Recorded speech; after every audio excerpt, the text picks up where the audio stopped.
بسم اللہ الرحمن الرحیم الحمد للہ رب العالمین والصلاة والسلام على سید الانبیاء والمرسلین محمد وعلى آلہ واصحابہ اجمعین اما بعد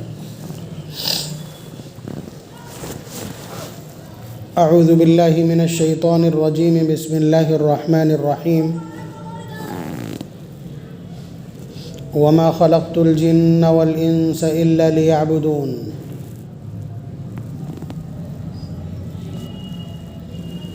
وقال تعالى فمن شاء فليؤمن ومن شاء فليكفر إنا أعتدنا للظالمين نارا أحاط بهم سرادقها وإن يستغيثوا يغاثوا بماء كالمهل يشوي الوجوه بئس الشراب وساءت مرتفقا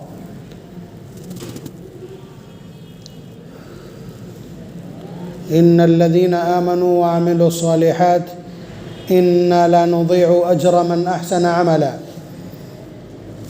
وقال تعالى وأما من خاف مقام ربه ونهى النفس عن الهوى فإن الجنة هي المأوى وقال تعالى وأما من طغى وآثر الحياة الدنيا فإن الجحيم هي المأوى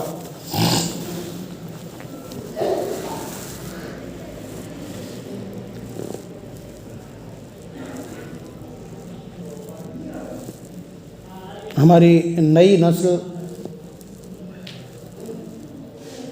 بہت غیر یقینی کیفیت میں ہے بھائی ان کو بتلایا نہیں گیا ایمان کیا ہے، یقین کیا ہے، جینے کا سلیقہ کیا ہے، اللہ تبارک و تعالیٰ کی ذات کیا ہے، نبی کی ذات کیا ہے، زندگی گزارنے کے لیے آئے ہوئے دستور کی تفصیل اور وضاحت کیا ہے، اللہ تبارک و تعالیٰ کی مرضی اور خوشنودی کن چیزوں میں ہے، ناراضگی اور غیظ و غضب کن چیزوں میں ہے، یہ ساری چیزیں ہمارے نوجوانوں کو معلوم نہیں ہیں۔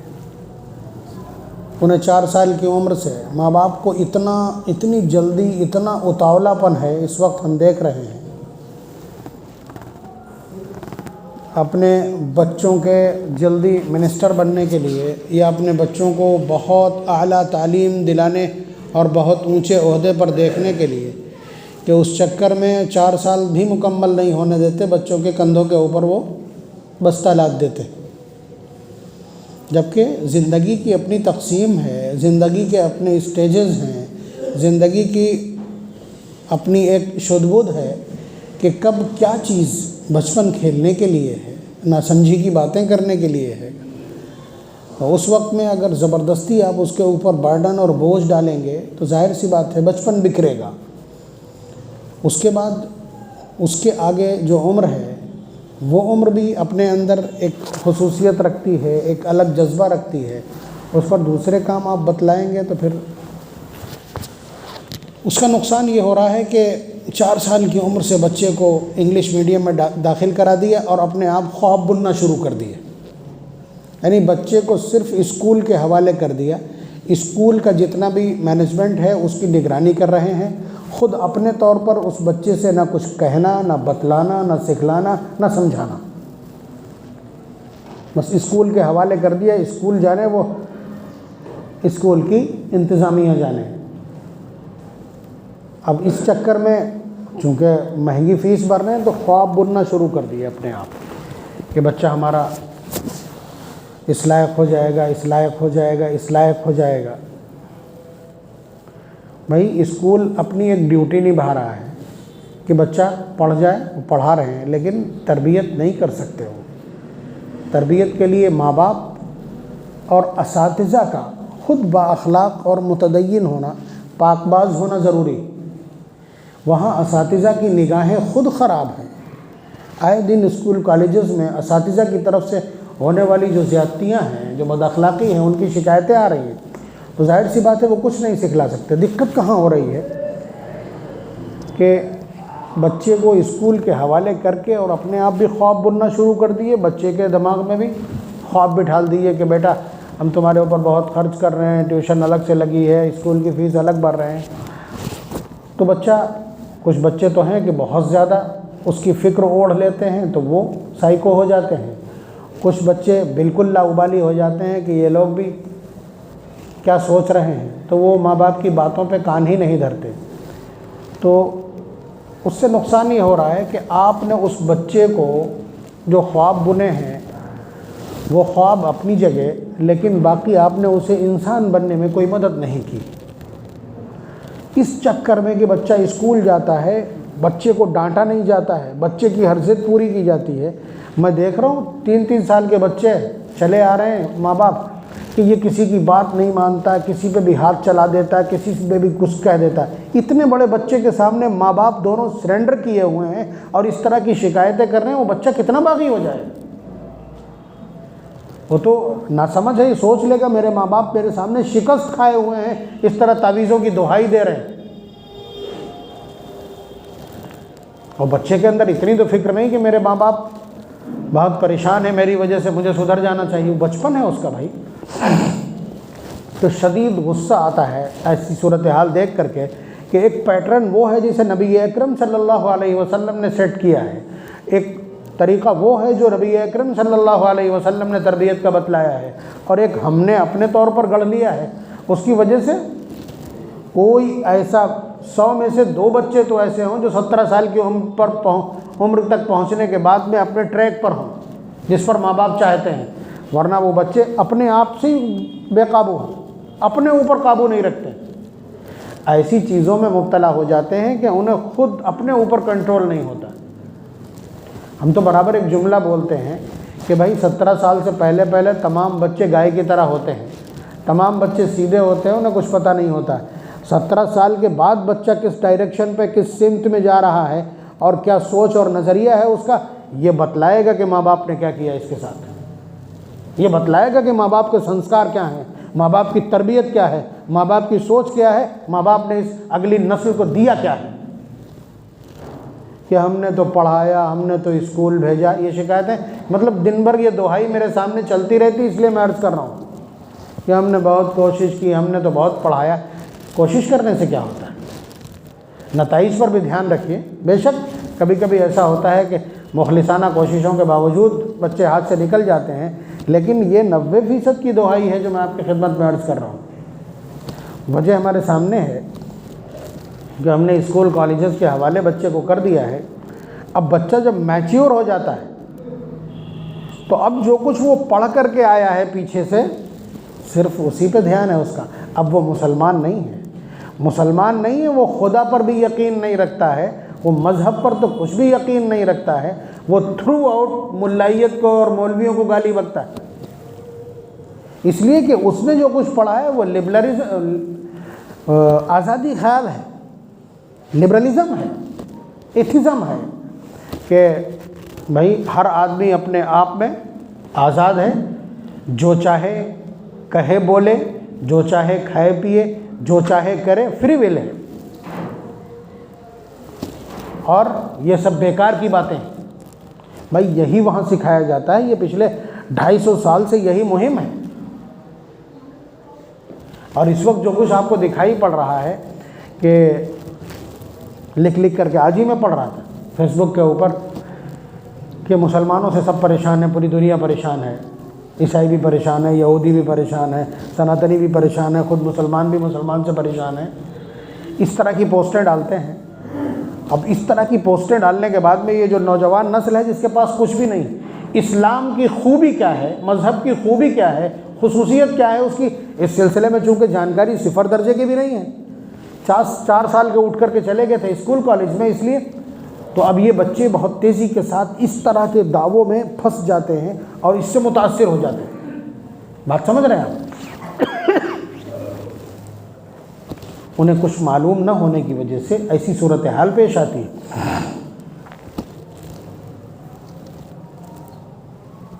اس لیے یہ ساری چیزیں معلوم ہونا ضروری ہیں، ورنہ پھر وہ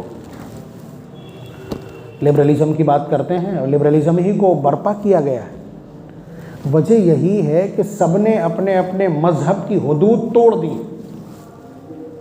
سب اپنی اپنی حدوں سے باہر آ گئے، سب نے اپنی ڈیڈ لائن اور اپنی سیما ریکھا لانگھ لی ہے۔ بھائی کوئی اپنے مذہب کے اوپر نہیں چل رہا، اس لیے کہ مذہب سکھلاتا ہے آخرت کی تیاری۔ کوئی بھی مذہب ہو، کوئی بھی مذہب ہو، وہ احتساب سے آپ کو ڈرائے گا۔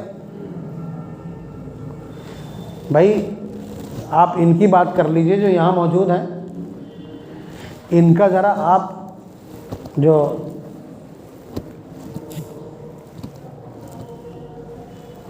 جتنا بھی ان کا دھرم گرنتھ ہے یا مذہبی مواد ہے، یہ جو کچھ پڑھا جاتا ہے، جو کچھ ویدوں میں ہے، جو کچھ اپنشدوں میں ہے، ان سب میں یہی ہے۔ شانتی پاٹھ جو کچھ پڑھایا جاتا ہے، اس شانتی پاٹھ میں وہ سب آخرت کی یاد و تیاری کی بات، مرنے کے بعد ہو رہا وہ سارا کام۔ تو کوئی مذہب ایسا نہیں ہے جو آخرت کی تیاری کی بات نہ کرتا ہو۔ بات سمجھ رہے ہیں آپ؟ سب آخرت کی تیاری کی بات کرتے ہیں، لیکن یہ جو موجود دنیا ہے، ایک نظریہ باقاعدہ ایک تھاٹ لانچ کیا گیا کہ آخرت کوئی چیز نہیں ہے، جو کچھ موجود ہے اس کو انجوائے کیا جائے۔ اب ظاہر سی بات ہے، بڑا اچھا لگتا ہے یہ لفظ، تو اس پر چل نکلیں۔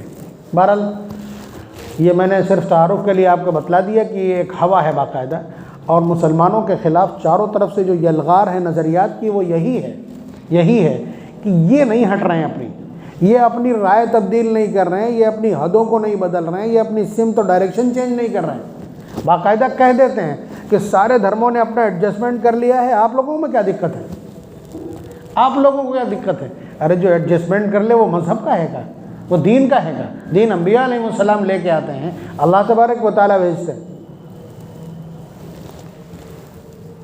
تو یہ کہ زمانے سے ہم آہنگ نہیں، زمانے کی گندگی کسی اور نے برپا کی ہے، تو وہی ہے۔ اسی لیے دقت ہو رہی ہے بہت زیادہ، اسی لیے خاص طور سے ملائیت کو اور اس مولویزم کو باقاعدہ ٹارگٹ کیا جاتا ہے کہ یہ آج بھی فنڈامنٹلزم کی وکالت کرتے ہیں۔ اب ہم روزانہ آ کر کے یہی باتیں کرتے ہیں، آپ دیکھ رہے ہیں، آپ کو اچھی لگتی ہوں تو، نہ اچھی لگتی ہوں تو، میری ڈیوٹی تو یہی ہے۔ تو اس لیے سب سے زیادہ دنیا جو چڑی ہوئی ہے، ان کے جو مکاتب فکر ہیں، ان کے جو تھنک ٹینکس ہیں، وہ سارے کے سارے چڑے ہوئے ہیں انہی لوگوں سے جو مذہب کی وکالت کرتے ہیں، مذہب کی بات کرتے ہیں کہ دھرم مورکھتا ہے اور جانے کیا کیا سب۔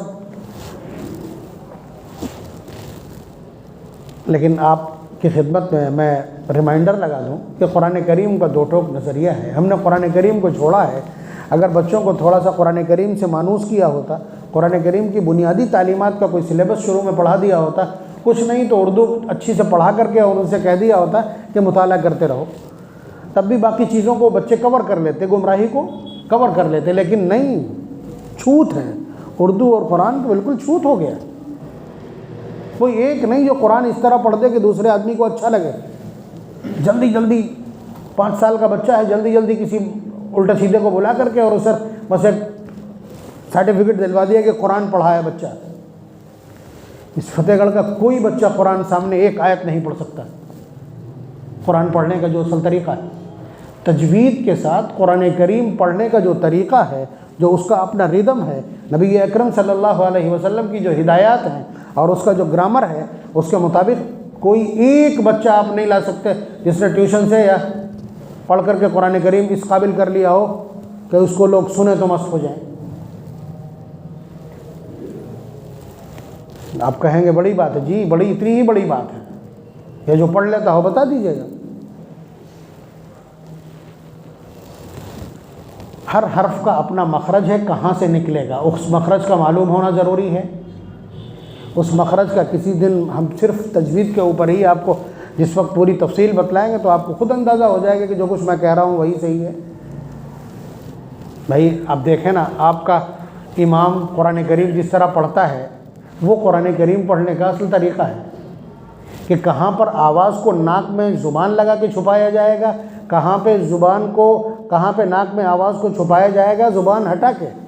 زبان لگا کے آواز کو چھپانا غنہ کہلاتا ہے، زبان کو ہٹا کر کے آواز کو ناک میں چھپانا یہ اخفا کہلاتا ہے۔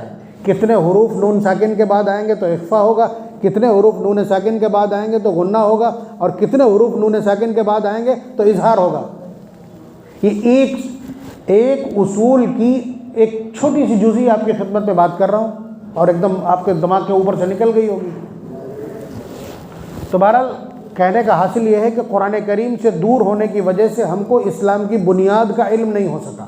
مثلا بچہ اسکول میں پڑھ کے آ رہا ہے لبرلزم، آزادی، کہ میں آزاد ہوں، جو چاہوں کہوں، جو چاہوں کروں، چاہوں نماز پڑھوں، چاہوں نہ پڑھوں، چاہوں قربانی کروں یا نہ کروں، اور جو جی چاہے میں بولوں، میں جس سے چاہے مانگوں اور جہاں چاہوں جاؤں۔ بھئی یہ اس نے اسکول میں پڑھا ہے، اس سارے بچوں کو یہی پڑھایا جاتا ہے، وہ اپنی اس تعلیم کے ذریعے سے صرف یہی کرنا چاہتے ہیں۔ اور ظاہر سی بات ہے اسلام کی بنیاد، اسلامی تعلیم کی بنیاد، اسلامی تعلیم کا خلاصہ یہ ہے کہ آپ کا جو دل چاہے وہ نہیں، بلکہ آپ کو اپنے دل پر کنٹرول کرنا، یہی تمام تعلیمات کا خلاصہ ہے۔ دیکھیے پارہ نمبر 30 سورہ نازعات، وَأَمَّا مَنْ طَغَى، جس شخص نے حد سے تجاوز کیا یعنی ڈیڈ لائن پار کی، وَآثَرَ الْحَيَاةَ الدُّنْيَا، اور دنیا کی زندگی پر بھروسہ کر لیا کہ یہی زندگی ہے۔ آپ اتنا صاف ستھرا میسج سن لیجئے، وَآثَرَ الْحَيَاةَ الدُّنْيَا، اور دنیا کی زندگی پر تکیہ اور بھروسہ کر لیا کہ یہی زندگی ہے اور یہی اسٹیٹس ہے، فَإِنَّ الْجَحِيمَ هِيَ الْمَأْوَى، وہ سن لے کہ جہنم اس کا ٹھکانہ ہے۔ وَأَمَّا مَنْ خَافَ مَقَامَ رَبِّهِ، اور جو شخص اللہ تعالیٰ کے سامنے حساب دینے سے ڈرا، اللہ کے سامنے کھڑے ہونے سے ڈرتا ہے، وَنَهَى النَّفْسَ عَنِ الْهَوَىٰ، اور پھر اپنی خواہشات کو کنٹرول کرتا ہے، وہ سن لے فَإِنَّ الْجَنَّةَ هِيَ الْمَأْوَىٰ، جنت اس کا ٹھکانہ ہے۔ اتنا صاف پیغام ہے۔ اس کے علاوہ آپ یہ سمجھیں کہ ہم بالکل آزاد ہیں، لبرل ہیں، جو چاہیں کریں، اور تو پھر یہ ڈائریکٹ کنٹراڈکشن ہے قرآن کریم سے۔ قرآن کریم نے انسانوں کو پیدا کیے جانے کا جو مقصد ہے، جو ٹارگیٹ ہے، اس کو باقاعدہ ایک جملے میں بیان کر دیا، ایک جملے میں بیان کر دیا، وہ بھی پیروں کی زنجیر ہے، لبرلزم کے خلاف پیروں کی زنجیر ہے۔ قرآن کہتا ہے وَمَا خَلَقْتُ الْجِنَّ وَالْإِنسَ إِلَّا لِيَعْبُدُونَ، پارہ نمبر 27 سورہ ذاریات، کہ میں نے انسانوں اور جناتوں کو صرف اپنی ماننے کے لیے پیدا کیا، اپنی عبادت کے لیے پیدا کیا۔ کہیں گے تو آپ کو سمجھ میں اچھے سے نہیں آئے گا، اس لیے کہ آپ عبادت 2-3 چیزوں کو سمجھتے ہیں، نماز، روزہ، زکوٰۃ، حج کو آپ عبادت سمجھتے ہیں، باقی کوئی چیز آپ کے یہاں عبادت نہیں ہے۔ عبادت نام ہے اللہ تعالیٰ کے حکم کو نبی کے طریقے پر کرنے کا، اللہ کے حکم کو نبی کے طریقے پر ماننے کا نام عبادت ہے۔ اور ویسے عبادت کا معنی ہے غایت تذلل، یعنی سمرپن، اتی سمرپن، ہندی میں کہیں اتی سمرپن کو عبادت کہتے ہیں، یعنی اپنی کوئی خواہش نہ ہو، اپنی خواہشات کو زیرو اور صفر کر دینا، اور اللہ تبارک و تعالیٰ کے سامنے نتمستک ہو کر گھٹنے ٹیک دینا، یہ عبادت اور عبدیت کہلاتی ہے۔ عربی میں اس کو غایت تذلل اور غایت تضرع کہتے ہیں،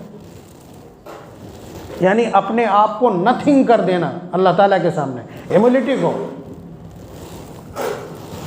تو یہ عبدیت ہے۔ تو آپ بتائیے، اللہ تعالیٰ فرما رہے ہیں کہ میں نے انسانوں اور جناتوں کو صرف اپنی ماننے کے لیے پیدا کیا۔ آپ کہیں گے تو کیا نماز ہی پڑھتے رہیں ہر ٹائم، تصویر لیے بیٹھے رہیں، کیا دکان نہیں کھولیں گے، کمائیں گے نہیں؟ ہاں، تو اس کو سمجھنے کی ضرورت ہے۔ انبیاء علیہ السلام نے بھی کمایا ہے، کاروبار اور تجارت کی ہے، اور انبیاء علیہ السلام نے بھی اپنے گھرانے پالے ہیں، 9 بیویاں رکھی ہیں ایک وقت میں۔ نبی کے طریقے پر زندگی کا ہر کام کرنا یہ عبادت کہلاتا ہے۔ کاروبار کیجیے، جم کے کیجیے، تجارت کیجیے، جم کے کیجیے، اللہ تعالیٰ کے حقوق کو ان کی جگہ پر رکھیے اور پھر جم کے تجارت کیجیے، آنے والے پیسوں میں جو حقوق ہیں ان کو ادا کیجیے، باقی سب آپ کے۔ تو زندگی پوری کی ایک فارمیٹ، نبی اسی لیے بھیجا جاتا ہے کہ وہ تمہارے سامنے تمہاری جیسی زندگی گزار کے دکھائے گا، بیویوں کو رکھ کے دکھائے گا، بچے اس کے گھر کے اندر ہوں گے، رشتے اس کے ہوں گے، لین دین اس کا ہوگا، اخلاقیات اس کے ہوں گے، پڑوس اس کا ہوگا، ملک و ملت اس کے سامنے ہوگی۔ ان ساری چیزوں کو جس طرح سے وہ انجام دے وہی طرح تمہیں اختیار کرنی ہے۔ تو وما خلقت الجن والانس الا لیعبدون، کہ ہم نے انسانوں اور جناتوں کو اپنی عبادت کے لیے پیدا کیا۔ عبادت کا سب سے وسیع مفہوم یہ ہے کہ اللہ کے حکموں کو نبی کے طریقے پر انجام دینا، یہ عبادت کہلاتا ہے۔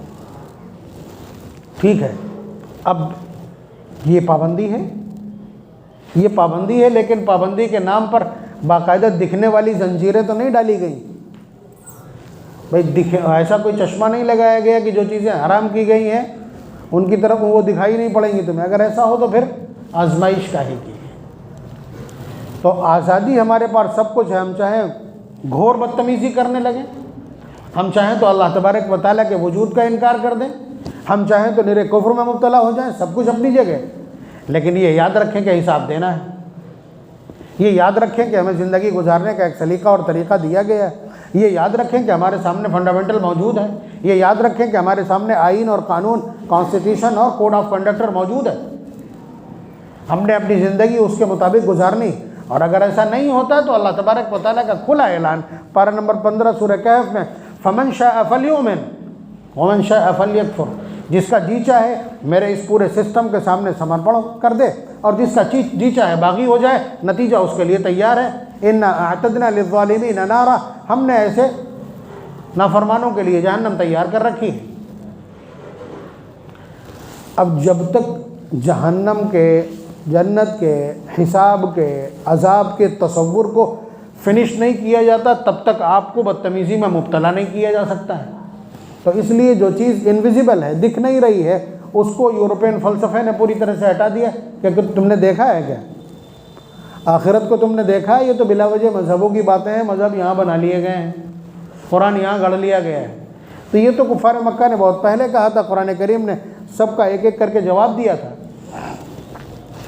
تو یہ باتیں اس ٹائم یہ فنڈامنٹل کی ہیں۔ ہماری نئی نسل جو ہے نا، وہ چونکہ نہ تو پڑھ رہی ہے اور نہ وہ علماء کے پاس بیٹھ رہی ہے، اور نہ کوئی عالم اتنا فری ہے کہ وہ انہیں یہ سب کچھ بتائے گا، سکھائے گا، اس لیے کہ علماء سے خود اتنا کام لیا جا رہا ہے کہ ان کو مطمئن اور فارغ البال نہیں چھوڑا جا رہا ہے کہ وہ فری ہوں تو لوگوں کو بتلائیں، سکھلائیں، سمجھائیں۔ نماز پڑھائی، ٹیوشن کے لیے بھاگ کھڑے ہوئے، ان کے سامنے بھی سب کچھ ہے۔ نہ آپ دین کو، نئی نسل کو دین سکھانا چاہتے ہیں، نہ نئی نسل دین سیکھنا چاہتی ہے، نہ آپ نے اس کو اپنے ٹارگیٹ میں اور اپنے منشور میں شامل کیا۔ 4 سال میں اس کے کندھے پہ جو آپ نے وہ بستہ لادا ہے، اس میں کہیں اسلامیات ہے ہی نہیں۔ 20-22 سال تک اسلامیات کا کہیں آپ آس پاس نہیں بھٹکنے دیا بچے۔ جس سلیبس کے لیے اور جس سبجیکٹ کے لیے بچے کو 20 سال تک آپ نے دوڑایا ہے، لاکھوں روپیہ خرچ کیا ہے، اس میں تک تو اس کی مارکنگ ٹھیک نہیں ہے۔ اسلامیات پانی کے ساتھ برستی تھوڑی۔ آپ سمجھ رہے ہیں؟ یہ بھی ایک علم ہے، یہ بھی ایک نالج ہے، اور یہ بھی ایک شعور اور ادراک ہے، یہ بھی ایک درایت ہے، اور یہ بھی ایک گیان ہے جسے پراپت کرنا ہوتا ہے، پھر اس کے بعد اس پر عمل کرنا ہوتا ہے۔ اور اللہ تبارک و تعالیٰ تو اتنے باغیرت ہیں کہ انہوں نے کہہ دیا وَإِن تَتَوَلَّوْا يَسْتَبْدِلْ قَوْمًا غَيْرَكُمْ ثُمَّ لَا يَكُونُوا أَمْثَالَكُمْ، اگر تم نے ہمارے اس پورے نظام کو نہیں سمجھا، نہیں مانا، تو ہم تمہیں مٹا کے دوسرے پیدا کر دیں گے جو تم جیسے نہیں ہوں گے۔ تو یہ تلوار بھی سر پہ لٹک رہی ہے۔ تو اللہ تبارک و تعالیٰ خود بے نیاز ہیں، انہیں ضرورت نہیں ہے کسی کے سجدوں کی، کسی کے قیام کی، کسی کی عبادت کی، کسی کی تسبیح و تقدیس کی۔ جو شخص اللہ تبارک و تعالیٰ کی طرف آنا چاہے اور اپنی آخرت کو سنوارنا چاہے، جو اصل زندگی ہے، اس کو چاہیے کہ وہ اللہ تبارک و تعالیٰ کی مرضیات کو سمجھے اور نامرضیات سے بچے۔ ایک جملہ بتلا دے رہا ہوں جو آج سے یہیں اسی میں بڑی تفصیل سے میں نے شاید 2000 میں یہی مسجد کے ایک پروگرام میں یہ عرض کیا تھا۔ یہی سب سے بڑی خصوصیت ہے ہیومن کی، انسان کی۔ انسان کے پاس جتنے بھی گیان ہیں، جتنے بھی سبجیکٹ پر اس کی نالج ہے، اس کی معلومات ہیں، وہ ساری معلومات جانوروں کو بھی۔ آپ انجینئر ہیں تو آپ سے بہترین انجینئر شہد کی مکھی ہے، یا وہ سانپ ہے جو اپنی ممی بناتا ہے۔ آپ ڈاکٹر ہیں، بہترین ڈاکٹر بندر ہے، زہر لگا کر کے روٹیاں اوپر ڈال کے دیکھیے سب کھا جاتے ہیں کہ نہیں؟ وہ بات سمجھ رہے ہیں؟ آپ کہیں کہ آپ پولیٹکس جانتے ہیں، آپ کے پاس سسٹم ہے، تو جو مرغابیاں آپ نے اڑتی ہوئی دیکھی ہوئی ہیں آسمانوں میں، ان کا ڈسپلن آپ سے بہتر ہے۔ اور ڈسپلن پہ بات کریں گے تو شہد کی مکھیوں کا ڈسپلن آپ سے بہتر ہے۔ تو آپ جتنے بھی علوم جانتے ہیں، جتنے سبجیکٹس پر آپ کو مہارت ہے، جتنے فنون آپ جانتے ہیں، اور جس دائرہ کار میں آپ بہت ماہر ہیں، وہ سب کے سب جانوروں کو بھی دیے گئے۔ صرف ایک علم ہے جو کسی کو نہیں دیا گیا انسانوں کے علاوہ، یہاں تک کہ فرشتوں کے پاس بھی نہیں ہے، جناتوں کے پاس بھی نہیں ہے، اور اسی سے آپ چڑھتے ہیں۔ وہ ہے وہ علم جس سے یہ پتہ کرنا کہ اللہ تبارک و تعالیٰ کس چیز سے راضی ہوتے ہیں اور کس چیز سے ناراض ہوتے ہیں۔ یہ ہے وہ ایسا علم جو انسان کو تمام مخلوقات میں ممتاز کرتا ہے۔ اللہ تبارک و تعالیٰ ہم سب کو عمل کی توفیق نصیب فرمائے، دین کو سمجھنے، عبدیت کو سمجھنے کی توفیق مرحمت فرمائے۔ وآخر دعوانا ان الحمد للہ رب العالمین۔